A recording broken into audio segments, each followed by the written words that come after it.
மிக தீவிரமான மற்றும் முக்கிய பிரச்சனையான நீட் குளறுபடி குறித்து எதிர்க்கட்சிகள் விவாதிக்கவில்லை என்றும் அரசியலுக்காக இளைஞர்களின் நலனை தியாகம் செய்துவிட்டதாக பிரதமர் மோடி குற்றம் சாட்டியிருக்கிறார்.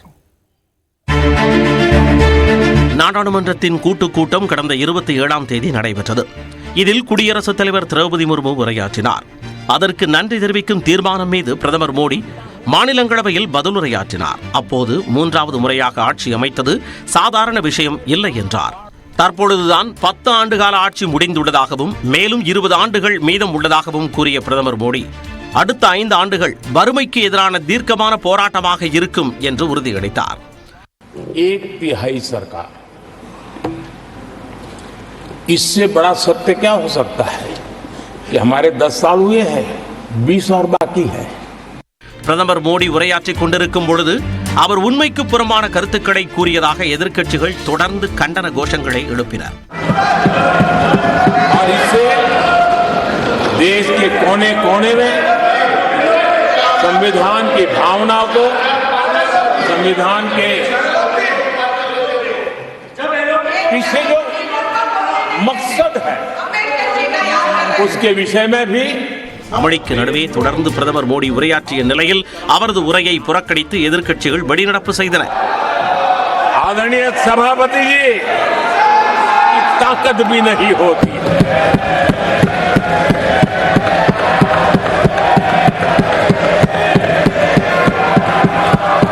தொடர்ந்து பேசிய பிரதமர் மோடி பொய்யை பரப்புபவர்களுக்கு உண்மையை கேட்கும் சக்தி இல்லை என்பதை நாடு பார்த்துக் கொண்டிருக்கிறது என்று கூறினார். झूठ फैलाने वालों की सत्य सुनने की ताकत भी नहीं होती. எதிர்க்கட்சிகளின் வெளிநடப்பு குறித்து பேசிய மாநிலங்களவை தலைவர் ஜெகதீப் தன்கர் அவர்கள் அரசியலமைப்பு சட்டத்தை அவமதித்து விட்டதாக குற்றம் சாட்டினார். आज वो सदन छोड़कर नहीं गए, मर्यादा छोड़कर गए. आज उन्होंने मुझे पीठ नहीं दिखाई है, भारत के संविधान को पीठ दिखाई है. தொடர்ந்து பேசிய பிரதமர் மோடி மணிப்பூரில் இயல்பு நிலை திரும்பி வருவதாக கூறினார். 11,000 FIR की गई है, 500 से ज्यादा लोग अरेस्ट हुए हैं.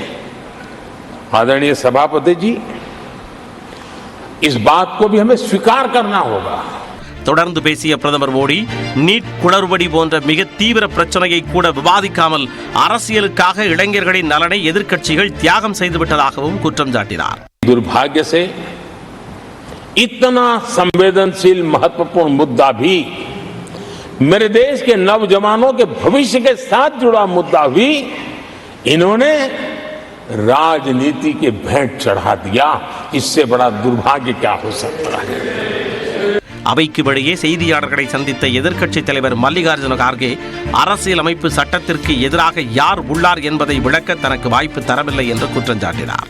संविधान के आप विरोधी थे, इसीलिए मैं वो क्लैरिफाई करना चाहता हूं कि कौन संविधान के फार थे, कौन संविधान के खिलाफ थे. பிரதமர் மோடியின் பதிலுரைக்கு பிறகு தேதி குறிப்பிடாமல் மாநிலங்களவை ஒத்திவைக்கப்பட்டது. ஜார்க்கண்ட் முதலமைச்சராக மீண்டும் பதவியேற்க ஆளுநரை சந்தித்து ஹேமந்த் சோரன் உரிமை கோரியிருக்கிறார். ஜார்க்கண்ட் முக்தி மோர்ச்சா கட்சியின் செயல் தலைவரான ஹேமந்த் சோரன் முதலமைச்சராக இருந்தபோது சட்டவிரோத பண பரிவர்த்தனை வழக்கில் கடந்த ஜனவரி 31ஆம் தேதி அமலாக்கத்துறையால் கைது செய்யப்பட்டார். இதனால் தனது பதவியை ஹேமந்த் சோரன் ராஜினாமா செய்தார். இதனைத் தொடர்ந்து அமைச்சராக இருந்த சம்பாய் சோரன் முதலமைச்சராக பதவியேற்றார். 5 மாதங்களாக சிறையில் இருந்த ஹேமந்த் சோரன் கடந்த மாதம் 28ஆம் தேதி ஜாமீனில் வெளியே வந்தார். இந்நிலையில் ராஞ்சியில் நடைபெற்ற கூட்டத்தில் ஜார்க்கண்ட் முக்தி மோர்ச்சா மற்றும் அம்மாநிலத்தின் இந்தியா கூட்டணி எம்எல்ஏக்கள் கலந்து கொண்டனர். இதில் சட்டப்பேரவை குழு தலைவராக ஹேமந்த் சோரன் தேர்வு செய்யப்பட்டார். இதனிடையே ஜார்க்கண்ட் ஆளுநர் சிபி ராதாகிருஷ்ணனை சந்தித்து முதலமைச்சர் சம்பாய் சோரன் ராஜினாமா கடிதத்தை வழங்கினார். இதையடுத்து முதலமைச்சராக மீண்டும் பதவியேற்க ஹேமந்த் சோரன் ஆளுநரிடம் உரிமை கோரியுள்ளதால் விரைவில் பதவியேற்பார் என எதிர்பார்க்கப்படுகிறது.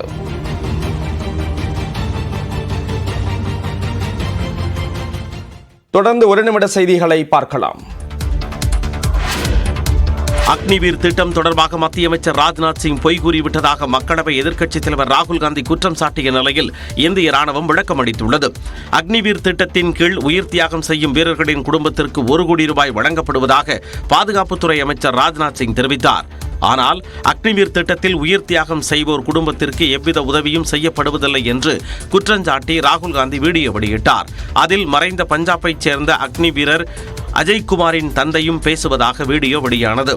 இது தொடர்பாக விளக்கமளித்துள்ள இந்திய ராணுவம், கடமையின் போது உயிரிழந்த அக்னி வீரர் அஜய்குமார் குடும்பத்திற்கு இழப்பீடு வழங்கவில்லை என சமூக வலைதளங்களில் வெளியாகியிருப்பதாகவும், ஆனால் அவரது இறுதிச் சடங்குகள் முழு ராணுவ மரியாதையுடன் நடத்தப்பட்டதாக கூறப்பட்டுள்ளது. இதுவரை 98,39,000 ரூபாய் வழங்கப்பட்டுள்ள நிலையில் மேலும் 67 லட்சம் ரூபாய் வழங்கப்பட உள்ளதாகவும், இதன் மூலம் 1,65 லட்சம் அவரது குடும்பத்திற்கு கிடைக்கும் என ராணுவம் தெரிவித்துள்ளது. பாஜக மூத்த தலைவர் எல்.கே. அத்வானி உடல்நலக்குறைவு காரணமாக டெல்லியில் உள்ள அப்போலோ மருத்துவமனையில் அனுமதிக்கப்பட்டுள்ளார். பாரதிய ஜனதா கட்சியின் முதுபெரும் தலைவரும் முன்னாள் துணை பிரதமருமான எல்.கே. அத்வானி வயது மூப்பு காரணமாக ஏற்படும் உடல்நல பிரச்சினைக்காக கடந்த மாதம் 26ஆம் தேதி டெல்லி எய்ம்ஸ் மருத்துவமனையில் அனுமதிக்கப்பட்டார். அவருக்கு சிறுநீரகவியல் மருத்துவத்துறையைச் சேர்ந்த சிறப்பு மருத்துவ நிபுணர்கள் சிகிச்சை அளித்தனர். சில நாட்கள் சிகிச்சைக்கு பின் உடல்நலம் தேறிய அவர் வீடு திரும்பினார். இந்த நிலையில் மீண்டும் உடல்நலக்குறைவு ஏற்பட்டதைத் தொடர்ந்து நேற்றிரவு டெல்லி மதுரா சாலையில் உள்ள அப்போலோ மருத்துவமனையில் அவசர சிகிச்சைக்காக சேர்க்கப்பட்டுள்ளார். எல்.கே. அத்வானி மருத்துவ கண்காணிப்பில் உள்ளதாகவும் அவரின் உடல்நிலை சீராக இருப்பதாகவும் மருத்துவமனை டாக்டர் வினித் சூரி தெரிவித்துள்ளார். பாஜக தேசிய தலைவரை சந்தித்த புதுச்சேரி பாஜக எம்எல்ஏக்கள் என்ஆர் காங்கிரஸ் கூட்டணியிலிருந்து வெளியேற வேண்டும் என்று வலியுறுத்தியுள்ளனர். 2021ஆம் ஆண்டு நடைபெற்ற சட்டப்பேரவைத் தேர்தலில் ரங்கசாமி தலைமையிலான என்ஆர் காங்கிரசும் பாஜகவும் கூட்டணி அமைத்து போட்டியிட்டன. இதில் பெரும்பாலான இடங்களில் வெற்றி பெற்ற நிலையில் ரங்கசாமி முதலமைச்சராக பதவியேற்றார். பாஜகவும் கூட்டணி ஆட்சியில் இடம் பிடித்தது. இந்நிலையில் அண்மையில் நடைபெற்ற மக்களவைத் தேர்தலில் புதுச்சேரியில் பாஜக சார்பில் போட்டியிட்ட அமைச்சர் நமச்சிவாயும் தோல்வியடைந்தார். இந்நிலையில் டெல்லி சென்று தேசிய தலைவர் ஜே.பி. நட்டாவை சந்தித்த பாஜக எம்எல்ஏக்கள் என்ஆர் காங்கிரஸ் கூட்டணியிலிருந்து வெளியேற வேண்டும் என்று வலியுறுத்தினர். நாங்க எங்களுடைய பாரதிய ஜனதாவுடைய தேசிய தலைவர் நட்டாஜி அவர்களை சந்தித்து இருக்கோம். எதுக்கு நம்ம கூட்டணியில இருந்து நம்ம கெட்ட பேர் வாங்கிக்கணும், நம்ம கூட்டணி விட்டு கூட வெளியே வந்துடலாமா நாங்க ஒரு ஆலோசனை சொல்லிருக்கோம். சொல்லிருக்கீங்க அவர்கிட்ட? கூட்டணி விட்டு வெளியே வந்துடலாம் எல்லா எம்எல்ஏ ஒரு ஆலோசனை சொல்லிருக்கோம். உள்துறை அமைச்சரை பார்க்கறதுக்கு நாங்க அப்பாயின்மெண்ட் கேட்டுருக்கிறோம். உள்துறை அமைச்சர் நாளைக்கோ இல்ல 8ஆம் தேதியோ டைம் சொல்லிருக்காங்க.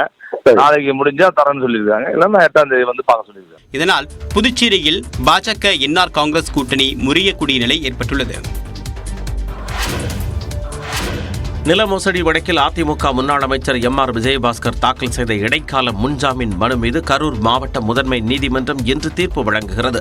கரூரில் 100 கோடி ரூபாய் மதிப்புள்ள 22 ஏக்கர் நிலத்தை போலி ஆவணங்கள் மூலம் சிலர் பத்திரப்பதிவு செய்ததாக மேலக்கரூர் சார் பதிவாளர் முகமது அப்துல் காதர் அளித்த புகாரில் 7 பேர் மீது கரூர் நகர காவல் நிலையத்தில் வழக்கு பதிவு செய்யப்பட்டுள்ளது. இதனால் கடந்த 3 வாரங்களுக்கு மேலாக எம்.ஆர். விஜயபாஸ்கர் தலைமறைவாக இருந்து வருகிறார். கடந்த 12ஆம் தேதி கரூர் முதன்மை அமர்வு நீதிமன்றத்தில் முன்ஜாமீன் கோரி எம்.ஆர். விஜயபாஸ்கர் தாக்கல் செய்த மனு தள்ளுபடி செய்யப்பட்டது. இதற்கிடையில் 22 ஏக்கர் நிலத்தை பறித்துக் கொண்டதாக எம்.ஆர். விஜயபாஸ்கர், அவரது தம்பி சேகர் உள்ளிட்ட 13 பேர் மீது வாங்கல் காவல் நிலையத்தில் அளிக்கப்பட்ட புகாரில் வழக்கு பதிவு செய்யப்பட்டது. இந்நிலையில் தனது தந்தைக்கு உடல்நலக்குறைவு ஏற்பட்டுள்ளதால் சிகிச்சையின் போது அவருடன் இருக்க வேண்டும் என கூறி கரூர் மாவட்ட முதன்மை அமர்வு நீதிமன்றத்தில் இடைக்கால முன்ஜாமீன் கேட்டு எம்.ஆர். விஜயபாஸ்கர் மனு தாக்கல் செய்திருந்தார். இந்த வழக்கு நீதிபதி சண்முக சுந்தரம் அமர்வில் நேற்று விசாரணைக்கு வந்தது. அப்போது அனைத்து வாதங்கள் நிறைவுற்ற நிலையில் இன்று தீர்ப்பளிக்கப்படும் என நீதிபதி தெரிவித்தார்.